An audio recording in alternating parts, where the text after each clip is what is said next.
चरण सरोजं सांद्रनीला बुदावम जगननी दवानी मंडनो मंडनानां तरुण तुलसीमाला कंदरौ कंजनेत्रौ सदैवलहासं विठ्ठलं चिंतयामि।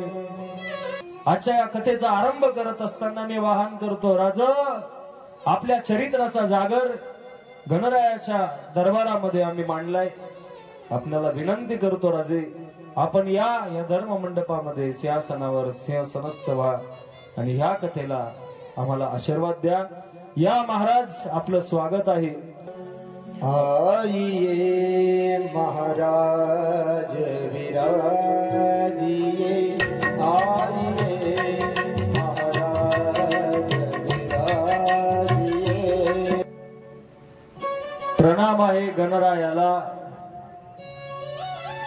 प्रणाम आहे महादेवाला, नमन आहे आई जगदंबेला, नमन आहे पुण्यश्लोक छत्रपती शाहू महाराजांना, नमन आहे छत्रपती शहाजी महाराजांना, नमन आहे आऊसाहेब जिजाऊंना, नमन आहे छत्रपती शिवराय धर्मवीर संभाजी महाराज व नामिक असलेल्या असंख्य मावळ्यांना, या सगळ्यांना नमन करून काल शिवाजी महाराजांनी पुरंदराच्या पायथ्याला तह केला। तहामध्ये दिलेले 23 किल्ले, 4 लाख होण्याचा उत्पन्न असलेला मुलुक, त्यानंतर छत्रपती शिवाजी महाराजांना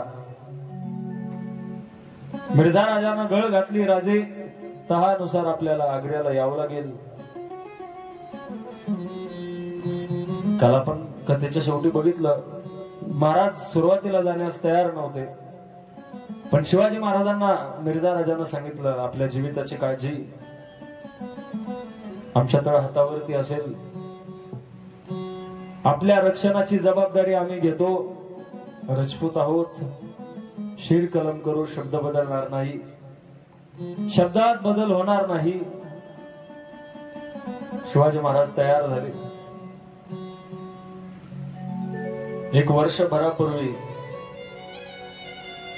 राहुल कुलकर्णी नावाचे एक संपादक आहे एका बातमीच्या चॅनलला, बहुतेक जी 24 तास किंवा एबीपी माझाचे ते संपादक आहे, लातूर जिल्ह्याच्या परिसरातून येतात। त्यांची एक मुलाखत एक दिवस जेवत असताना टीव्ही वरती चालू होती, इंटरव्ह्यू होता। दिल्लीमध्ये जात असताना बहुतेक तामिळनाडू प्रांताला, त्या काळात त्या तामिळनाडू परिसरातलं, आंध्रा परिसरातलं कोणीतरी दिल्लीमध्ये होतं, माफ करा, राजस्थानामध्ये कोणीतरी होतं। राजस्थानातला एक मनुष्य त्या काळात, शिवरायांच्या काळात, मिर्झा राजाच्या काळात, आग्रा भेटीच्या काळात होतं। त्या राजस्थानी माणसानं पूर्ण वर्णन करून ठेवलेलं आहे, शिवाजी महाराज कसे आले, सोबत कोण कोण होतं, हत्ती किती, उंट किती, माणसं किती। एका राजाची जशी मिरवणूक असते, एका राजाचा जसा थाट असतो, त्या थाटात ह्या सह्याद्रीचा हा सर्जा, हा सह्याद्रीचा हा राजा दिल्लीमध्ये गेला होता। ती कागदपत्र राहुल कुलकर्णीनं त्या पूर्ण चॅनलवरनं दाखवली होती। मी आपल्याला सगळ्यांना आवाहन करेल, शिवाजी महाराजांवर तर मनापासून प्रेम असेल तर युट्यूबला जाऊन आपण त्या चॅनलची थोडीशी शोधाशोध करून जर ती आपल्याला मुलाखत सापडली तर आपल्याला शिवाजी महाराजांच्या त्या लिहिलेल्या वर्णनाचा एवढा आनंद होईल, एवढा आनंद होईल महाराज। एखाद्याचा बाप जन्माच्या अगोदर जन्मलेला असेल, एखाद्यानं आजी आजोबा पाहिले नसतील, किंवा तुमच्या माझ्या सारख्यांनी कधीच आपलं पंजोबा बघितलं नाही, त्या अगोदरची माणसं आपण पाहिली नाही, कधी आजीची बहीण, आजीचा भाऊ, आजीची आई आपण पाहिले नाही। शिवाजी महाराजांचे ज्या काही पत्र, महाराजांची वर्णन दिल्ली भेटीला गेलेल्या महाराजांचं वर्णन राजस्थानी मध्ये अस्खलित मेवाड भाषेमध्ये लिहून ठेवलेलं त्या राहुल कुलकर्णी नावाच्या संपादकानं या मराठी चॅनलच्या माध्यमातून महाराष्ट्राच्या सगळ्या लोकांना प्रक्षेपित केलं होतं. त्याच्यामध्ये सगळं महाराजांचं वर्णन आहे. महाराज दिल्लीला आले कसे, थांबले कुठे, घोडे किती, उंट किती, 500 घोडे, 200 उंट, काही हत्ती, 1000वर माणसं राजांच्या सोबत. सुंदर अशा प्रकारे नगारे वाजत गाजत हत्ती, घोडदळ, उंटदळ, पायदळ आणि या सगळ्यांच्या मध्ये शिवाजी महाराज पालखीमध्ये बसून आहेत. घटका 2 घटका झाल्या की मावळ्यांनी मोठ्यानं आरोळी द्यावी, जे आपण द्यायचे राहिलोय आज. मध्येच मावळ्यांना स्मरण व्हावं, आनंद व्हावा. दिल्लीच्या तख्तालाही झुकवण्याची ताकद असलेल्या महाराष्ट्राचा हा राजा दिल्लीच्या तख्ताला आपलं सामर्थ्य, आपला स्वाभिमान दाखवायला तयार होता. ते दाखवण्याकरता अधूनमधून मावळे गर्जना करून एकमेकाचा आनंद उत्साह वाढवत होती. जी गर्जना आपण रोज करतो त्या गर्जनेचा आवाज दर्या डोंगरामध्ये घुमत होता. मावळे म्हणत होते, प्रौढ प्रताप पुरंदर सिंहासनाधीश्वर राजाधिराज श्रीमंत श्री छत्रपती शिवाजी महाराज की जय. छत्रपती शिवाजी महाराज की जय. होर होर महादेव, होर होर महादेव, होर होर महादेव. आणि या आरोळीनं असं म्हणता दुमदुमून जात होतं. महाराज दिल्लीमध्ये आले.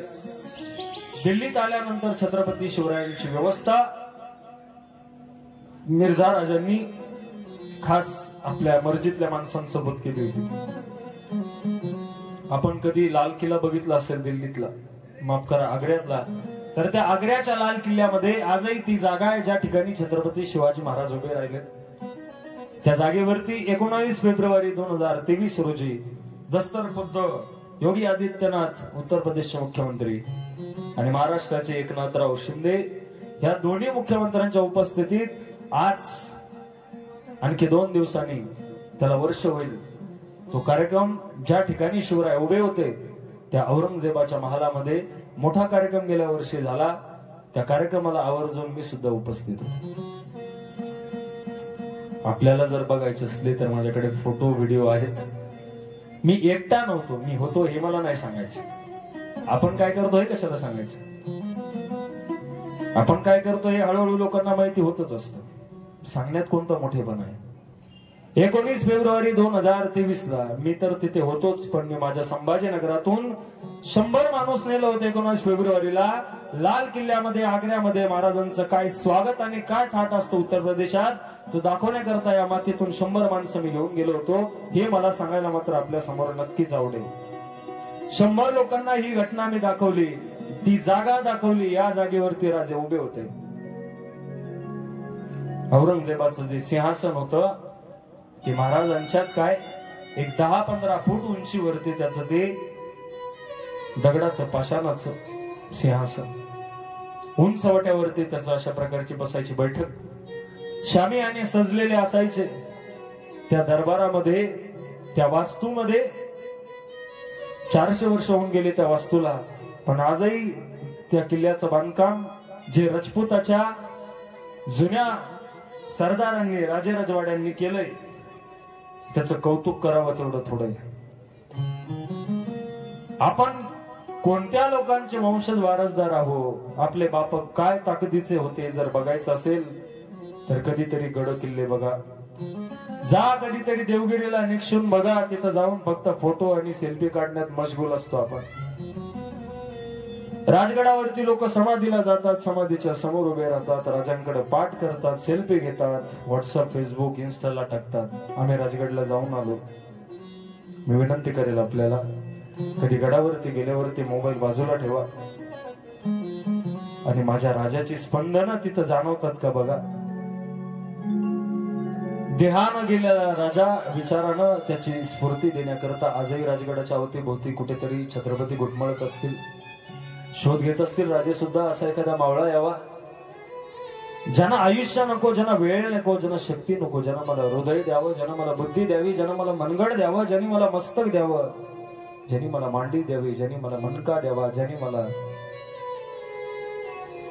चांदेवानं जसा कोरा कागद पाठवला तसा कोरा मेंदू द्यावा. राजे आजही तू मेंदू भरायला तयार आहे. जसं लिंबू भरलं जातं, जसं तांदूळ भरलं जातं, तसं मन भरायला राजे आजही राजगडावरती हजर आहे. राजांकरता एखादं मन घेऊन जाताना कोणीतरी राजांना दिसतंय का याची चाहूल राजांसहित मावळे सुद्धा घेतायत. फक्त आपल्या दृष्टीला गोचर होत नाही. कोण म्हणता आज संत नाही, कोण म्हणता आज देव नाही. नास्तिकांची संख्या कमी नाही, पण देव मानणारे सुद्धा या मातीत कमी नाही. ज्या वस्तूची, ज्या पदार्थाची, ज्या शब्दाची निर्मिती होते, त्या शब्दाची निर्मिती ज्या अर्थी होते त्या अर्थी ती वस्तू असली पाहिजे असा तर्क केला किंवा नाही केला तरी आपल्याला महापुरुष असतील, संत असतील, क्रांतिकारक असतील, या सगळ्यांचा जर आपल्याला अनुभव घ्यायचा असेल तर ह्या सगळ्यांनी जिथं जिथं यांचा काळ व्यथित घातला त्या मातीत गेल्याशिवाय आपल्याला गत्यंतर नाही. जगद्गुरु तुकोबा अनुभवायचे असतील, माझ्या तुकोबांचा कधीतरी अनुभव घ्यायचा असेल तर जा कधीतरी घोरावरती, जा कधी डोंगरावरती, जा दे भामचंद्र डोंगरावरती, तिथे जा बसा. माझे तुकोबर आहे त्या संपूर्ण परिसरामध्ये अनवाणी फिरायचे. फिरताना माझे तुकोबर आहे सतत भजन म्हणायचे. विठ्ठला, हे विठ्ठला, विठ्ठला, अरे कधी येशील, कधी येशील, कधी येशील, कधी येशील तू माझ्या घराला, हे विठ्ठला, केव्हा भेट देशील मला. भक्ताला कायमच ना करायची. आज भेट, आजचा दिवस गेला की तुकोबरायांनी म्हणावं देवा कालचा दिवस गेला आणि खूप वाट बघितली. एकदा भेट रे देवा, एकदा भेट दे. काय होतं तुकोबरायांना. शिवाजी महाराज असतील, तुकोबराय असतील, क्रांतिकारक असतील, काय महाराज यांच्या जीवनामध्ये आपल्या जीवनाला उद्देश आहे. आपण जीवन जगत असताना आपल्याला लौकिक मिळवायचा असतो, आपल्याला मिळवायचा असतो पैसा, आपल्याला मिळवायची असते प्रतिष्ठा, आपल्याला मिळवायची असते सत्ता. याच्याकरता आपण धडपड करतो. पण ज्यांना यातलं काहीच लागत नाही त्यांना काय मिळवायचं विचार काही नाही. तुकोबरायांच्या काही इच्छा आहे. तुकोबराय म्हणतात देवा काय नको, तुझ्याशिवाय काय, तुझ्याशिवाय काहीच नको. एकदा तू माझा झाला की सगळं माझं होणारच आहे. सत्ता मिळवणारे सत्ते मिळवण्याकरता आयुष्य घातलं, पैसा मिळवणाऱ्यांनी पैसा मिळवण्यात आयुष्य घातलं. पण ज्यांनी त्यांना देव सत्ता मिळते, सत्ता सुद्धा मिळतो, सुद्धा मिळतो. हरी आला हाता बघ कैसी भयंता संवर्णन. 100 गोष्टी मिळवण्यापेक्षा, 100 गोष्टी मिळवण्यात वेळ शक्ती घालण्यापेक्षा अशी गोष्ट मिळवा 100 गोष्टी आपोआप त्या वस्तू सोबत येणार आहे. अशी एकच गोष्ट जगात आहे जिची प्राप्ती झाल्यावरती इतर अनेक गोष्टी मिळवण्याची गरज राहत नाही. आणि तीच नाव भगवान पांडुरंग परमात्मा. गोपाल कृष्ण भगवान की जय. महात्म्याचं जीवन आहे महाराज. महात्म्याचं जीवन, क्रांतिकारकाचं जीवन, महापुरुषांचं जीवन, त्यांच्या जीवनामध्ये यांचं ध्येय ठरलेले असतात.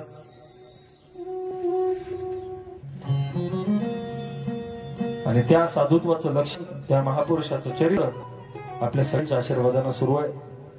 आणि अशा साधुत्वाचं चरित्र आपल्या समोर या सगळ्या महापुरुषांनी, सगळ्या संतांनी वारकरी संप्रदायाचं काय योगदान आहे तर वारकरी संप्रदायानं छत्रपती शिवाजी महाराजांना स्वराज्य निर्मिती करता पोषक अशा प्रकारचं अनुकूल वातावरण मावळ खोऱ्यामध्ये जगद्गुरु तुकोबारांच्या माध्यमातून उभं राहिलं. कुठलंही पीक पिकवायचं असेल तर भूमी सकस लागते आणि भूमी एकदा सकस असले कि मग त्याच्यामधनं पीक घ्यायला जसं शेतकऱ्याला सोपं जातं त्याप्रमाणे जगद्गुरु तुकोबारायांच्या कीर्तनानं, जगद्गुरु तुकोबारायांच्या अध्यात्माच्या प्रभावानं, जगद्गुरु तुकोबारायांच्या या संपूर्ण वारकरी संप्रदायाच्या सेवेमुळे आसपासचा सगळा परिसर हा अत्यंत अशा प्रकारचा देशनिष्ठ, देवनिष्ठ, धर्मनिष्ठ झाला. आणि परिणामी छत्रपती शिवाजी महाराजांना फारसा वेळ त्या मातीतली मुलं त्या मातीतले मावळे समोर आणायला लागला नाही. छत्रपतींच्या कार्याला जगद्गुरु तुकोबरायांनी साथ घातली आणि ती साथ छत्रपती शिवाजी महाराजांनी अगदी दिल्लीच्या तख्तापर्यंत नेऊन ठेवली. आणि छत्रपती शिवाजी महाराज यांनी स्वराज्याचं तोरण याच महाराष्ट्राच्या मातीमध्ये उभा केलं. स्वराज्याचं तोरण उभं राहिलं ते जगद्गुरु तुकोबरायांच्या पुण्याईच्या जोरावरती. तुकोबराय त्या परिसरात जर कदाचित नसते तर छत्रपती शिवाजी महाराजांना अशी विश्वासाची माणसं मिळाली नसती. स्वामीनिष्ठा काय असते हे जगद्गुरु तुकोबरायांच्या गाथेनं, जगद्गुरु तुकोबरायांच्या अमोघ वाणीनं त्या परिसरामध्ये शिकवली. एका धन्यावरती कसं प्रेम करावं, एका स्वामीवरती कशी निष्ठा ठेवावी. प्राण गेला तरी बेअत्तर पण विश्वासाला तडा त्या मातीतली माणसं देत नव्हती. त्याचं कारण जगद्गुरु तुकोबरायांचे संस्कार. हा प्रांत महाराज जगद्गुरु तुकोबरायांच्या पदस्पर्शानं पुनीत झालेला, हा प्रांत माझ्या ज्ञानोबरायांच्या समाधीनं पुनीत झालेला, हा प्रांत चिंतामणी देवाच्या पदस्पर्शानं पुनीत झालेला, हा प्रांत पुण्यश्लोक अहिल्याबाईच्या पदस्पर्शानं पुनीत झालेला, हा प्रांत त्या महाराष्ट्राच्या मातीतल्या अनेक प्रमुख संतांच्या पायानं पुनीत झालेला होता. आणि त्या प्रांतामध्ये शिवाजी महाराज सहज सुलभ अशा रीत्या माणसांची निवड करत होते. शिवाजी महाराजांनी भेटीला जाण्याकरता सुद्धा जगद्गुरु तुकोबरायांचं दर्शन घेतलं. तुकोबांना नमस्कार केला आणि सांगितलं, राज छत्रपती शिवाजी महाराज तुकोबरायांना महाराज म्हणायचे. महाराज आग्र्याला जातोय. जगद्गुरु तुकोबरायांना सांगितलं, यशवंत भव, यशस्वी भव. शिवाजी महाराजांना आशीर्वाद आहे. आणि शिवाजी महाराज आपल्या काफिल्यासह दिल्लीत दाखल झालेले होते. मिर्झा राजांना त्यांची व्यवस्था केली. भेटीचा दिवस उजाडला. त्या भेटीला येत असताना शिवाजी महाराजांचे काही सैनिक, काही सरदार, एक नियोजन काय असतं काल आपण बघितलं. छोट्या छोट्या गोष्टी, बारीक बारीक गोष्टींवरती महाराजांचं लक्ष होतं. शिवाजी महाराजांनी दिल्ली भेटीमध्ये सुद्धा कुठल्याही प्रकारची जोखीम पत्करली नाही. दिल्ली भेटीला जाण्या अगोदर मोजके मावळे अगोदर पुढे धाडले. तिथे असलेले व्यापार उद्योग धंद्यामध्ये आपले मावळे, आपली माणसं बसवली. महाराज भेटीला जाणार त्या काळाच्या अगोदर 2, 4, 5, 6 महिने अगोदर बहिर्जे नाईक दिल्लीमध्ये दाखल झाले होते. शिवाजी महाराजांचं चरित्र उभं गेले, लढले, लढाया केल्या, एवढ्याने नाही होत. शिवाजी महाराजांचं चरित्र समजून घेत असताना किंवा शिवाजी महाराजांचं चरित्र अभ्यास करत असताना छत्रपती शिवाजी महाराजांनी प्रत्येक मोहिमेच्या अगोदर आपली माणसं पुढे धाडलीत. बहिर्जे नायक जायचे. छत्रपती शिवाजी महाराजांच्या चरित्रामध्ये असा उल्लेख येतो, देखणे मामा, 1000 गुप्तहेर होते छत्रपती शिवरायांकडे. किती? 1000. प्रत्येक देशाची गुप्तहेराची संघटना असते. आपल्या आसपास परिसरामध्ये सुद्धा अनेक गुप्तहेर आहेत. पोलिसांचे आहेत, काही पुढाऱ्यांचे आहेत. देशाच्या केंद्रीय सुरक्षा व्यवस्थेचे अनेक गुप्तहेर भारतामध्ये तळागाळात, गावागावात, वाडी तांड्यावरती फिरतात. अनेक वेळेला आपल्याला बातमी वृत्तमानपत्रात येते की अमुक अमुक भागामध्ये एखादा अतिरेकी सापडला, परंतु अशा बातम्या कधी आपल्या कानावरती येत नाही की गुप्तहेर सापडला. ते शब्दातच असतं, गुप्तहेर. जसे शत्रूंचे गुप्तहेर असतात तसे आपल्या देशाचे सुद्धा गुप्तहेर जसे इथं आहेत तसे बाहेर सुद्धा आहेत. भारताचं सध्या त्यांचं नाव मला आठवत नाहीये. पाकिस्तानमध्ये ते गुप्तहेर म्हणून होते. त्यांच्यावरती एक चित्रपट तयार झाला पाठीमागे. सर्जिकल स्ट्राईक जेव्हा केलं तेव्हा एक चित्रपट बनला होता. विकी कौशल नावाचा अभिनेता त्याच्यामध्ये भूमिका बजावत होता. त्या माणसानं पाकिस्तानमध्ये जवळपास 10-15 वर्षाचा कालावधी काढला.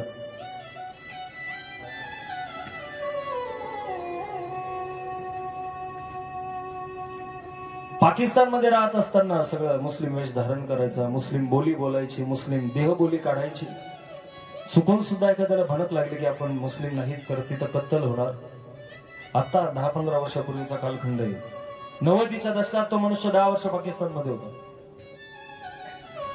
कशासाठी होता तर भारताचा गुप्तहेराचा तो प्रमुख होता आणि पाकिस्तानमध्ये त्यांनी सेवा बजावली आणि मग भारतात आले आणि भारतात आल्यावर मग सर्जिकल स्ट्राईक केला.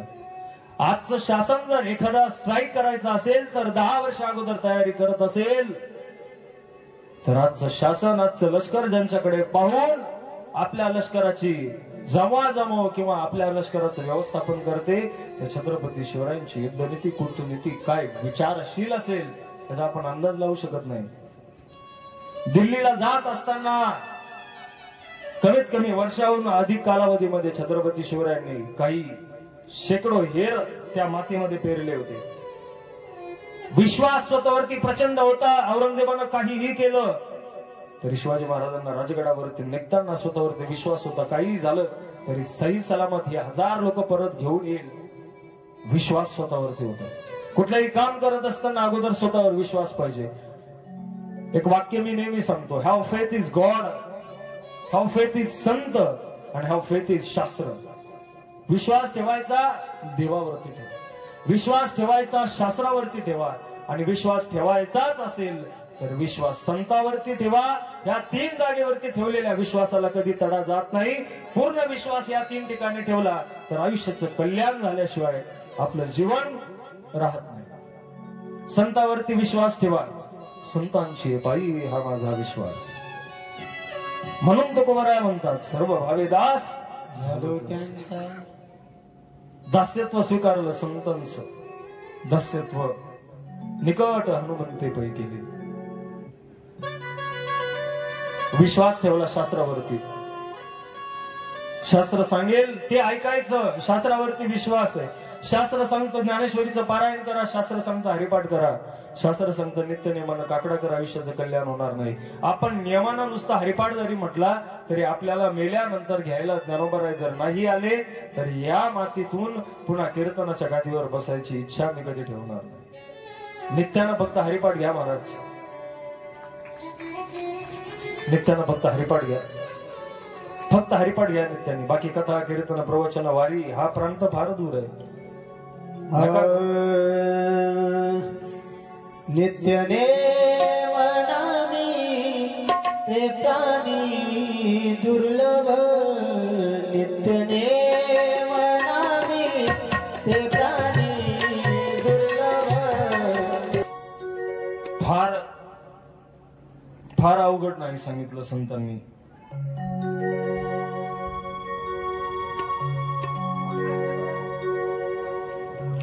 नित्याने मनामी तो प्राणी दुर्लभ. नित्यानं आपली जर सेवा असेल ना महाराज तर आपल्याला भगवान परमात्मा सुद्धा कडेवरती घ्यायला तयार आहे. पुराणामध्ये एक कथा येते, आपला तो आजचा विषय नाही, ओघानं आलं म्हणून सांगतो. भक्त प्रल्हाद गावामध्ये एक दिवस असंच हे समोर जसं बाळ जसं खेळतंय त्या बाटली सोबत, ती बाटली वर नेतंय खाली आणतंय. त्या बाळासारखे असलेले भक्त प्रल्हाद गावामध्ये बसलेले होते. 4-5 मित्र सोबत केले, मित्रांना बसवलं, मित्रांना सांगितलं माझ्या पाठीमागे म्हणा ना. मित्र म्हणायचे ना. भक्त प्रल्हाद म्हणायचे रा, मित्र म्हणायचे रा. भक्त प्रल्हाद पुढे म्हणायचे य य न न नारायण. छोटे छोटे लेकर, भक्त प्रल्हाद सुद्धा काही मोठे नव्हते, सगळ्यांना शिकवायचं नारायण म्हणा. मग ते मित्र सुद्धा म्हणायचे त्यांचे नारायण म्हणा. मग भक्त प्रल्हाद म्हणायचे फक्त नारायण म्हणा. मग ते मित्र म्हणायचे फक्त नारायण म्हणा. मग ते असं त्यांचं बराच वेळ चाललं. मग तेवढ्यात भक्त प्रल्हाद म्हटले नारायण. मुलं सुद्धा म्हणाले नारायण. करता करता करता ह्या अशा गमती जमतीच्या त्या सारीपाठामध्ये एवढी एवढीशी बाळ ज्यांना नीट स्वतःचं नाव सांगता येत नाही माझ्या नारायणाचं नाव घेत होते. एक वाक्य सांगतो महाराज, परिस्थिती किती प्रतिकूल राहू द्या, आपल्याला घडवणाऱ्या देवानं ज्या मातीतून घडवलं ना ती माती आपल्याला कितीही प्रतिकूल परिस्थिती राहू द्या आपल्याला गप बसू देत नाही. ज्या मातीतून आपल्याला देवाने घडवलेलं असतं त्या मातीशी कधीही आपला संबंध आला ना महाराज, वयाच्या कोणत्याही उंबरठ्यावरती संबंध येऊ द्या, आपण बरोबर तिच्याशी जोडून घेतो. आपल्या ताकद असू द्या नसू द्या, बळ असू द्या नसू द्या, आपल्याकडे तेवढी वेळ असू द्या नसू द्या. मला काय म्हणायचं ते ऐका. भागवत महाराज तबला वाजवत आहे, सिंत वाजवत आहे, ते म्हणताय ते पॅड वाजवत आहे, ते माईक सिस्टीम ऑपरेट करताय, आपण कथा ऐकताय आयुष्याच्या उंबरठ्यावरती कितीही वय झालं, ही मंडळी 40, 50, 60, 90 गेली आणि कधीतरी तबल्याचा आवाज ऐकला तर तो तबल्याचा आवाज यांना वयाच्या 90 सुद्धा गप्प बसू देणार नाही. कुठं तबला वाजतो धावत पळत पावलं तिथं जातील, भले काठी टेकत जातील पण तबल्याजवळ जातील. मातीतून त्या घडलेले. भक्त प्रल्हादाचं चरित्र सांगत नाहीये, पण भक्त प्रल्हाद हिरण्यकश्यपू सारख्या दैत्याच्या काळामध्ये नारायण म्हणजे भगवान परमात्म्याची शाळा सुरू करत होते. छत्रपती शिवाजी महाराज मुघल शासकांसारख्या हैवानांच्या काळामध्ये स्वराज्य निर्माण करत होते. तुकोबाराय धर्म मार्तंडाचं सगळं प्रस्त असताना, सगळ्या स्वतःला विद्वान म्हणून घेणाऱ्या ब्राह्मणांकडे धर्मसत्ता असताना त्या काळात कुंड्याचे तुकोबाराय या धर्मसत्ते विरोधात बहुजनांचं प्रतिनिधित्व करण्याकरता उभं राहिले. कारण परिस्थिती कोणती राहू द्या. कर खुदी को बुलंद ऐसा, कर खुदी को बुलंद इतना कि हर तहरीर से पहले, कर खुदी को बुलंद इतना कि हर तहरीर से पहले खुदा बंदे को खुद पूछे बता तेरी रजा क्या है, खुदा बंदे को खुद पूछे बता तेरी रजा क्या है. छत्रपती संभाजी महाराजांना सुद्धा एवढ्या प्रतिकूल कालखंडामध्ये पकडलेलं होतं. छत्रपती संभाजी महाराज सुद्धा डगमगले नाही. जिवाळी लागली तर सहन होत नाही. पकवाज वाजवताना बोर्ड फुटल्यानंतर पुन्हा चाटीत 10 वाजवायचा. तो पण चौपट धातींदाडाला 10 द्यायचा असेल तर ते जमत नाही. बोटाला त्रास होतो, टेप लावावा लागतो. अंगात एक जागा नव्हती धर्मवीर संभाजी महाराजांच्या की ज्या ठिकाणी तलवार चालली नाही, ज्या ठिकाणी सुरी चालली नाही, ज्या ठिकाणी कट्यार चालली नाही. भक्त प्रल्हाद असतील, धर्मवीर संभाजीराजे असतील, जगद्गुरु तुकोबाराय असतील, अहो एका प्रचंड धर्मसत्ते विरोधात, राजसत्ते विरोधात शड्डू ठोकणारे, मांडे ठोकणारे हे एकटे दुकटेच होते सगळे. इतिहास उभा राहतो पण अगोदर आपल्याला उभं राहावं लागतं. इतिहास उभा राहतो, अगोदर आपल्याला उभं राहावं लागतं. आपण उभा राहिलं की मग इतिहास सुद्धा आपल्या पाठीमागे उभा राहत असतो.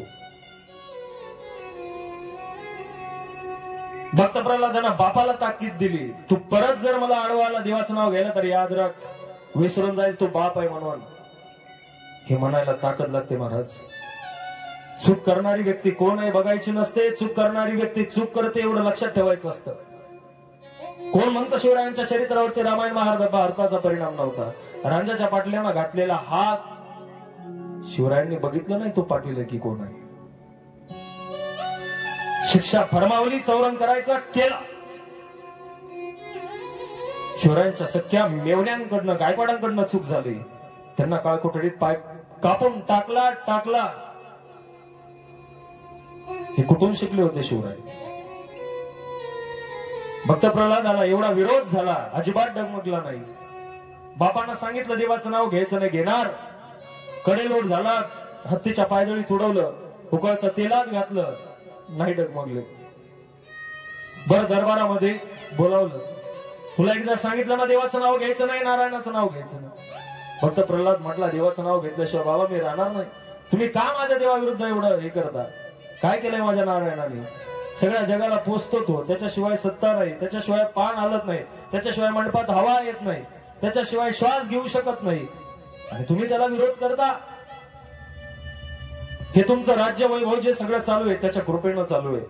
वृक्षाचेही पान हली ज्याची सत्ता, राहिली अंत कोठे. असा एक मनुष्य माझा देव उपाशी झोपी घालत नाही. साखरीचा वाटा सुद्धा मुंगी करता माझा नारायण काढून ठेवतो. तुम्ही विरोध करता, विरोध करू नका. सुधरा. मुलगा बापाला सांगतो, ऐकलं नाही. पत्नीला बोलावलं, पाहुणे रावळे बोलवले, दरबारामध्ये सगळा परिवार बसवला आणि सांगितलं एकतर ह्या दरबारामध्ये, पत्नीला सांगितलं एकतर ह्या दरबारामध्ये तुझा मुलगा राहील नाहीतर मी राहील. हिरण्यकश्यपूच्या पत्नीला सांगितलं असं करू नका, ते माझं काळीज आहे, तुम्ही माझं कुंकू आहात. कुठल्याही आईला विचारा पती पाहिजे का मुलगा, तिला दोन्ही सारखेच असतात. हिरण्यकश्यपूला सांगितलं कया धू तुला एकच निवडावा लागेल. ती म्हटली असं होणार नाही. सगळे बसलेले असताना प्रल्हादाचं आगमन झालं. प्रल्हादाचं आगमन झाल्याबरोबर सगळ्यांच्या चेहऱ्यावरती आनंद आहे. प्रल्हादाचं आगमन, प्रल्हादाला बघितलं, हिरण्यकश्यपूने आवाज ठोकला, कशा करता आलास. समोर आला, बापाचं दर्शन घेतलं, सांगितलं बाबा मला निरोप आला होता. पाहुण्यांकडे हात करून हिरण्यकश्यपूने सांगितलं याला एकदा तुमच्या भाषेत सांगा. नाहीतर माझ्या तलवारीनं मी याचं मुडकं छाटेल, विसरून जाईल की हे माझं अपत्य आहे. सगळ्यांनी सांगितलं प्रल्हादा तू तरी ऐक, तू हुशार आहे, तू शहाणा बाळ आहे, देवाचं नाव घेऊ नको. प्रल्हादानं सांगितलं ते होणार नाही. देवाचं नाव माझ्या